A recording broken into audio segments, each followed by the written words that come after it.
Apocalypse de Jean, chapitre 20. Puis je vis descendre du ciel un ange qui avait la clé de l'abîme et une grande chaîne dans sa main. Il saisit le dragon, le serpent ancien, qui est le diable et Satan, et il le lia pour 1000 ans. Il le jeta dans l'abîme, ferma et scella l'entrée au-dessus de lui, afin qu'il ne séduisît plus les nations, jusqu'à ce que les 1000 ans fussent accomplis. Après cela, il faut qu'il soit délié pour un peu de temps. Et je vis des trônes. Et à ceux qui s'y assirent fut donné le pouvoir de juger.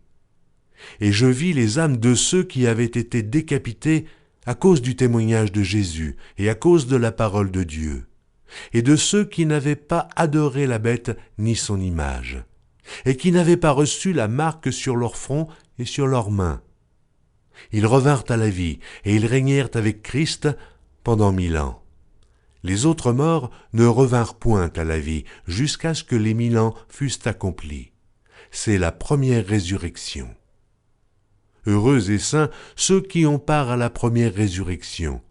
La seconde mort n'a point de pouvoir sur eux, mais ils seront sacrificateurs de Dieu et de Christ, et ils régneront avec lui pendant 1000 ans. Quand les 1000 ans seront accomplis, Satan sera relâché de sa prison, et il sortira pour séduire les nations qui sont aux 4 coins de la terre, Gog et Magog, afin de les rassembler pour la guerre. Leur nombre est comme le sable de la mer. Et ils montèrent sur la surface de la terre, et ils investirent le camp des saints et la ville bien-aimée. Mais un feu descendit du ciel et les dévora. Et le diable qui les séduisait fut jeté dans les temps de feu et de soufre, où sont la bête et le faux prophète, et ils seront tourmentés jour et nuit au siècle des siècles. Puis je vis un grand trône blanc, et celui qui était assis dessus. La terre et le ciel s'enfuirent devant sa face, et il ne fut plus trouvé de place pour eux. Et je vis les morts, les grands et les petits, qui se tenaient devant le trône.